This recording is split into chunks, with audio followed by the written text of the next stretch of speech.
On today's episode of Murfreesboro Storytellers, we visit the Linebaugh Public Library located next to City Hall, and we talk to Library Director Rita Shacklett. Many of Murfreesboro's citizens of all ages visit our local library on a daily basis. It's Murfreesboro Storytellers emanating this month from Linebaugh Public Library in downtown Murfreesboro. We're pleased to welcome Rita Shacklett, Director of the Linebaugh Library System. Correct. Rita, welcome to Murfreesboro Storytellers. Thank you, John. It's a pleasure to be here. Well, the name Storyteller certainly ties right into library because a lot of stories related to all the items and the books and periodicals you have in the library. It does. It certainly does. And we have lots of history here as well from the local area. So we love to share stories with people. Tell us about Rita. How long have you been with the system and what's your background? I'm coming up on my 40th anniversary with Linebaugh. I was a mere child when I started. Sure. But I was born and raised here in Murfreesboro, went to MTSU and went to Hopgood and Bellwood when they were newer schools, and got my graduate degree from Peabody College in Nashville with my master's, and then came back here and started to work. When you started working for Linebaugh, I imagine it was probably only one location at that time. Actually, there was a small branch in Smyrna, and they were open about 22 hours a week at the time, and it was only one part-time lady that ran it. So we have definitely grown since then. You sure have tremendously. Linebaugh Library System. I remember a Linebaugh family that lived on East Main Street. Right. Tell us about the background of the system. Henry Linebaugh was from here, and they were financially strapped when he was a young man, and so the mother moved them to Florida to work down there and you know, get some finances straightened out, and he ended up growing up there but educated himself a lot through the public libraries in Florida. And Bob Laster wrote an article in the paper in the 40s saying that it was such a shame that a town the size of Murfreesboro would not have a good public library because they only had one room in the courthouse at that time, and it was mostly teachers that used that. And so Mr. Linebaugh gave $5,000 to start a library here in honor of his mother, Maddie V. Linebaugh. I see. And I think Mr. Hopgood, Baxter Hopgood, was a good friend of the Linebaugh family. He was, I believe, and he was also on our library board. Mr. Baxter Hopgood was a city school superintendent. Yes, yes. The system then has grown, as you said, from the time you joined about 40 years ago to what you have now. How many locations does the Linebaugh Library operate? We have our main location here on West Vine. We have a branch in Patterson Park Community Center, the Myrtle Glanton Lord Library.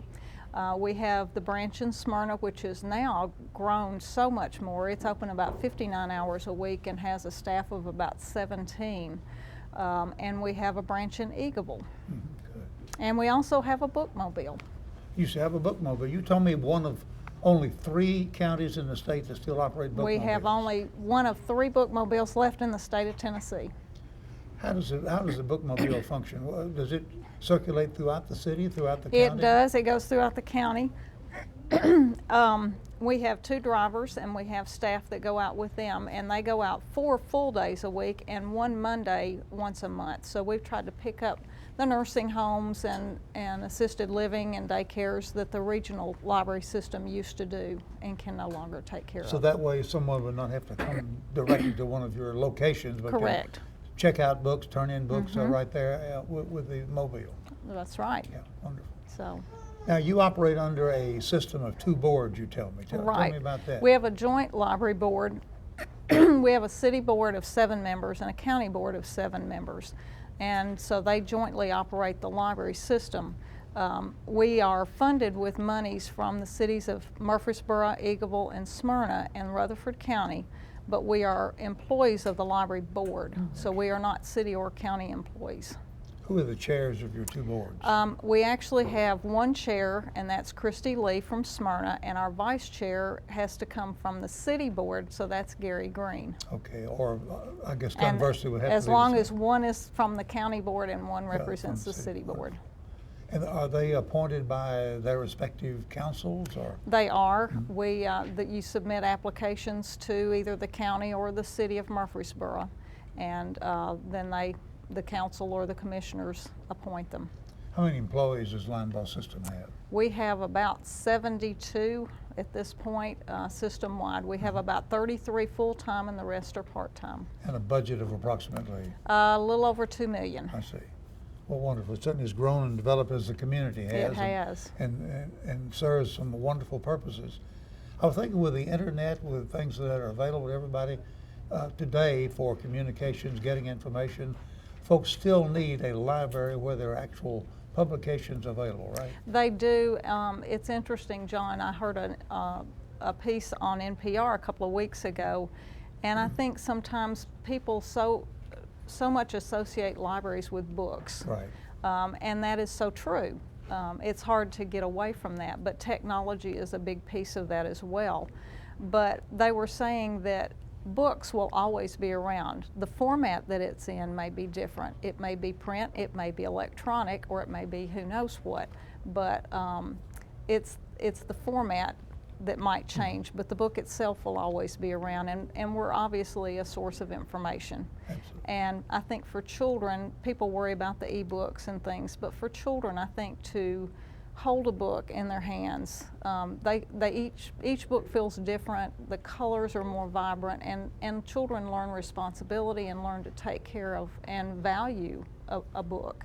And so I think for children, it's especially important that they actually check a book out.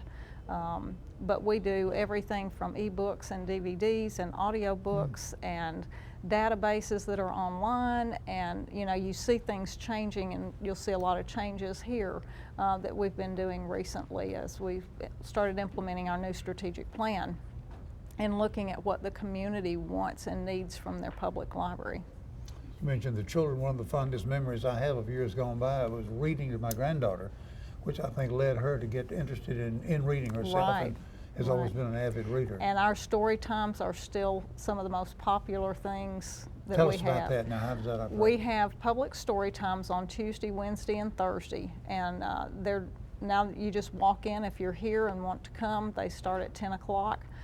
They've halted for a couple of weeks until summertime starts back up, and but we have games and puppet shows and stories, and the kids love it. So a center of all kinds of activity. There is lots, and in the summer you will see a whole lot more because we have our summer reading program, and we will literally have thousands of children in here. Summer reading program, now how does that operate? It usually runs for about 6 to 8 weeks during the summer, and we will start registering children May 26th.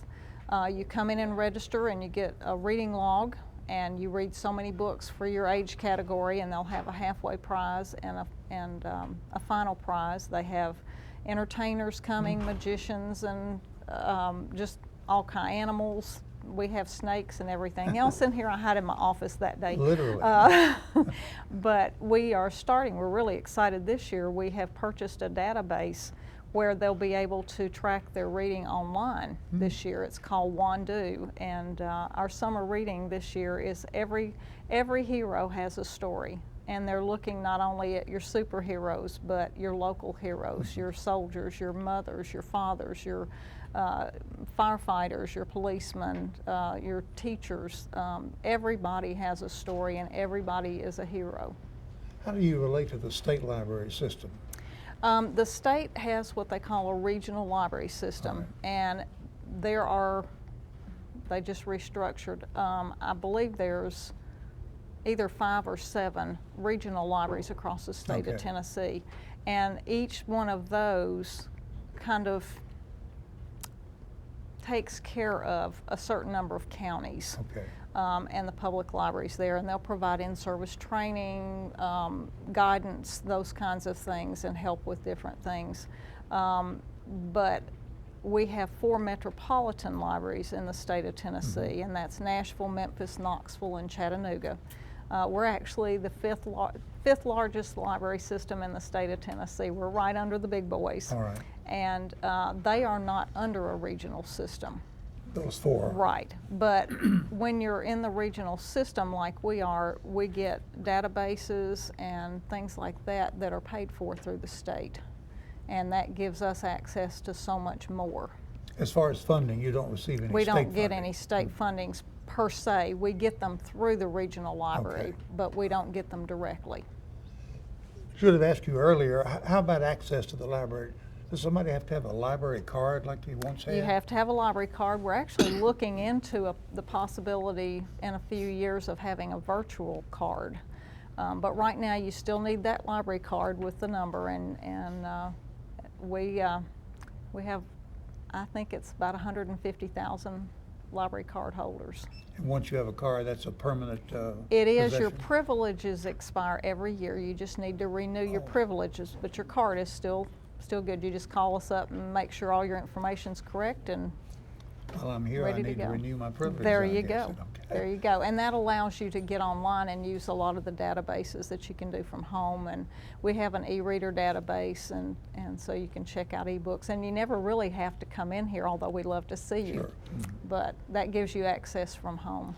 How has your traffic changed over the years with the access through databases and through the internet? And It's really, last year we checked out over 1 million items, whether it was online Is that or right? in person. And so it just kind of changes how they do it. It doesn't necessarily change the amount that they Okay. do. Still have a large volume of We do, users in. we do. I know you have exhibits from time to time. I know you have an exhibit on early life in ancient Egypt. We had that recently in the children's area. All right. And they came in and spent, I believe it was a week ago Saturday, and had a really good time and good turnout. Over 100 people came to see How that. did you happen to select that as one of your exhibits? I think they approached us.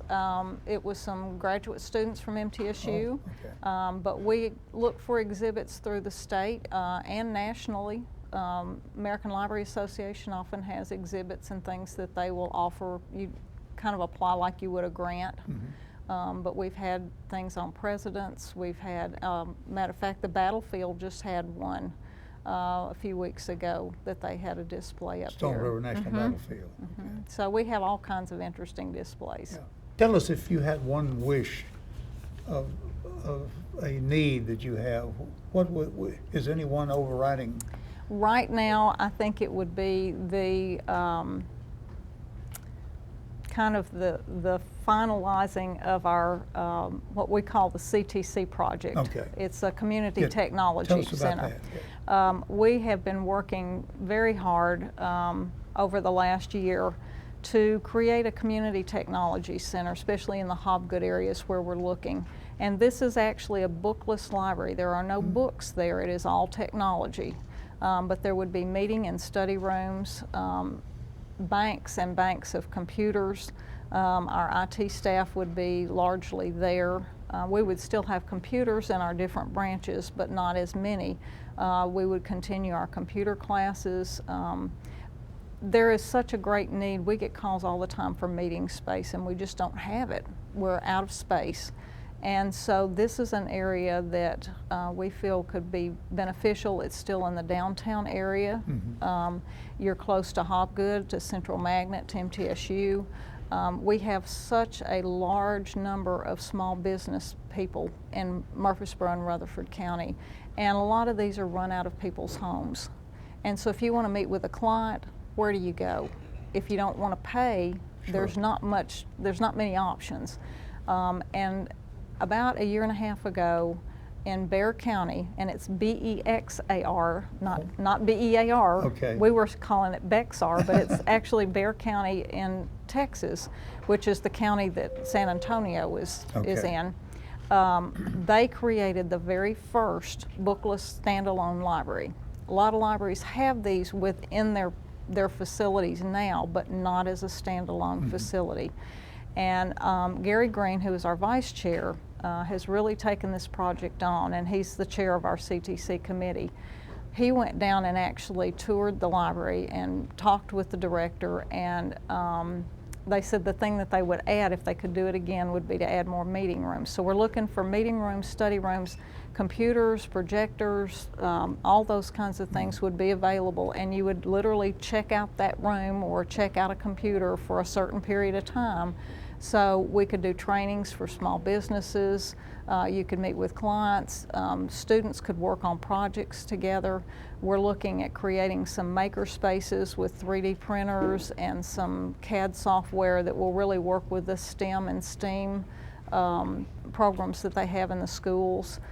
So we're really excited about this, and our goal is to have it up and running by the end of 2015. All right. That's this year. Now, are you going to need a building for this? We are going to need a building. We are working with the city of Murfreesboro right now. We are trying to locate some property in that area that we can actually put a building on.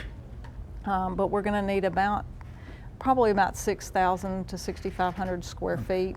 But it's really exciting. We're really hoping. There are still probably about, the last figures I heard, about 40% of the people in the United States do not have internet access in their home. 40%? And that's surprising because we think because we have it, Sure. everybody else Yeah, does, but that's not true. And a lot of these folks have their smartphones, but you can't take an exam, you can't apply for a job on your smartphone. And so to be able to have those types of resources in a neighborhood is just, and if this is successful, we will look down the road to creating some more in other locations. areas of the county.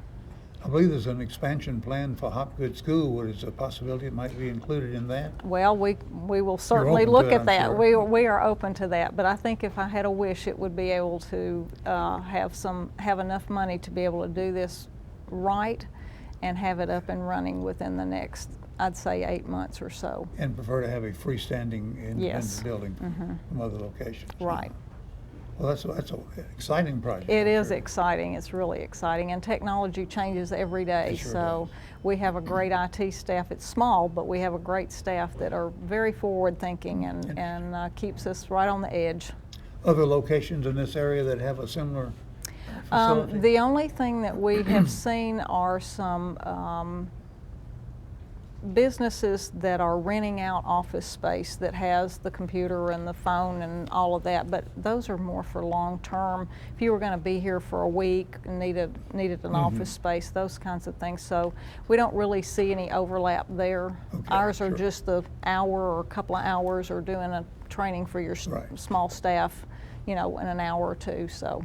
There's a location on Lytle Street that opened recently Right. for business collaboration and that Right. type of thing, but that's on a different level. That's a longer term thing than what we're looking at. We're the short term, everyday kind of thing. Well, wonderful. So, You mentioned MTSU a few minutes ago about projects that students bring in for displays. What are your relationships with MTSU from the library? we couldn't do without MTSU. I work with Dr. Cates in the English department, and he gets us writing interns a lot, and he also tries to identify students who are interested in the library field. But I have been working with Kathy Boudreau Henry in the library science All right. field, and they just got approved within the last month to have a Master of Library Science program, online program through MTSU. wonderful. They have done the MEd degree for media specialists, but not for public libraries or other types of libraries. So we're really excited to be working with that, and we'll be able to provide internship hours and things like that, and get these folks some on-site training. Oh, that'd be great. So we're really excited about that. And we're hoping for some more partnerships with the CTC, with like the computer science departments and maybe the engineering department and those types of things, to get some interns. Okay, all kinds of relationships we develop. Yes, definitely. The facility that you're in for downtown Murfreesboro, I guess, was built as a part of when the city hall was built and the city parking was. garage. So you have parking available Underneath us. underneath. Don't have to worry about the weather to come in and out. If there's parking available, there are many times that it's full, especially in the summertime. People will be driving around trying to find a Trying to parking find a place. place. But yeah, we moved in this building in June of 1992. That long. Yeah. So we're coming up on 23 years this 23 summer. years, wonderful. Yeah, and we're out of space. We've been out of space, but we're trying to adjust and do some things to create more space. So. You have 2 floors here at this location. We have 2 floors, and the elevator does not go, the outside elevator only comes from the parking garage to the porch outside. It doesn't come up into the building like it does at City Hall. I realize I had forgotten that. Right. And we are lifetime working, we're so grateful to the city. The city has just finished replacing our outside elevator, but that elevator is exposed to the elements. And so it tends not to be happy when it's raining a lot or gets really cold. And the city is now working on enclosing that porch area to keep it better protected. So you'll probably see some construction over the next few months. Okay. Do you use volunteers in the library? We do. We have a good bank of volunteers, everything from calling on books on hold, if you've put something on hold, to pulling things off the shelves, to there's just all kinds of things. So I'm sure depending on the books and how popular they are, at times you have to you have to wait. Don't have an issue available. Right. I remember trying that myself in the past, and Right. it was a waiting period of 6 people or something like that. Right, and it can be a whole lot more than that on some books. One of the things we're really working on that's part of our new strategic plan is to create what we call a patron-driven collection. And you know, in the past, and when I first came out of library school, everything was, you know, building a well-rounded collection. And that sounds great, and we can have a great collection, but if the people that it serves, if that's not what they want, they're not going to check it out anyway. Right. And it's their tax dollars going for those books on the shelf. So if it means we have to buy 20 copies of a bestseller so you don't have to wait so long, then that's what we're going to do. I was wondering how you make your decision on how many. Yeah, our system will actually alert us. We can tell it, like once you have 3 holes, alert us to let us know we need to buy another copy. Oh, I see. Okay. So we try to keep up with that. You mentioned having a well-rounded collection. How do you determine that for Murfreesboro, Rutherford County? We actually, well, we actually rely heavily on the patrons. Okay. They can make suggestions and let us know when there's things that we don't have, and we'll try to purchase them. But we look at trends too, and what things go out more than others, and try to keep those things up to date. You use some of the bestseller lists to determine your purchases? Yes, we do. We always make sure we try to have everything on the New York Times bestseller list. On the New York Times, okay, I wondered. And but we go through a lot of journals. We have book reviews, Kirkus book reviews. We have School Library Journal. We have some publications from the American Library Association and things like that. So we try to stay up on the things, and we listen to NPR. They have like book clubs and things and recommended readings and things on TV, but we listen to our patrons. Do you have book clubs as such that you sponsor? We do. We actually have, I believe we're at 5 again. We have everything from just traditional book clubs that read everything from classics to oddball things. We have a cozy mystery book club. We have a romance that just got started. So we have all different types. They meet periodically and talk about books that They they've do. read. Is that the way that operates? They do, and they usually select their books for the whole year. And so we try to post those on our website and let people know, because they're open to anybody that wants to come at any point in time. Do they meet here at the library? They do. Most of them meet in our boardroom, which is all the way at the back end of nonfiction. There's one group that meets in our club room downstairs. What is different from what you have on the second floor to the ground floor? What do you have up here? I should The, say, first of all, the since we're upper on the top floor, right. The top floor tends to have, it's a little quieter up here. We have all of our public access computers are here. We have our adult nonfiction, and we have our local history room and our boardroom and our magazines and newspapers reading area, so it's quieter up here. Okay. And a lot of study tables. Downstairs is the kids area and fiction and our DVDs, and so that's a lot more going on downstairs. Tell me about the Learning Center. I see with a number of computers We in there. do. We have 18 computers, public computers in there. They teach computer classes several days a week, sometimes in the morning, sometimes in the evening, but it's very heavily used. There are times then the lobby is full when we open up, and they all come straight up and, Is that right? and register to go in there. And staff does that instruction, is that right? We do that, but we also have volunteers for that. So if you want to come and teach a computer class, we'd love to have you. I'm not sure. I may need to attend rather than teach, but And we have everything from basics to really you know, specialized type things, creating web pages or, you know, social media or just some new program that's come out. But we do the basics, just basic computer skills. We do Word, all the office products, those kinds of things. So. How about social media? How's that become a part of the library Oh my. system? We have an account with Facebook. We're on Twitter. We're on Pinterest. We try to keep up because you need to be able to reach everybody. And so sometimes that means, you know, you just, again, it's like technology. You have to keep up with it. So if I go in on Facebook and pull up Linebaugh Library, what will I find there? You will find everything. We promote upcoming events. We put reading lists. We have online newsletters that you can sign up for to alert you when something new is coming out in a maybe a genre that you like. There's everything there. That's wonderful. I didn't realize. Photographs from events that we've had and things like that. So. You mentioned historical portion of the library, history portion of the library. As I recall, some of the collections that Jennings Jones had from, was it MacArthur days? And the photograph, is that we still have at some the of those library? photos up in that room as well. It was quite a day in Murfreesboro, June 30, 1951. I remember. I was not around, but understand. I have seen the pictures and recognize. And I always loved the James K. Polk Hotel. I just thought that was a really neat place. That's where the MacArthur stopped to freshen up on the way to. And I remember the MacArthur home. Yes, the MacArthur home. So. Was on Lytle Street and was quite a part of the community for a number of years. So right. We have a lot of interesting history. What else would you have a particular interest in the history? We have anything. We try to get all the genealogy materials and things like that. We keep the census records and we have microfilm, so we have all of the Daily News Journal. We have the Home Journal. Oh, the Home Journal. That goes back a while. Goes way back. We have if I were to come and do some history on my family, you would have records here that I can research? do. We have lots of records. We actually, in the late 90s, we were very fortunate. We had a lady, Ann Anderson, who was a genealogist, and at the time living in Mississippi, and she decided that it was time to get rid of all her resources, and literally thousands of books she had.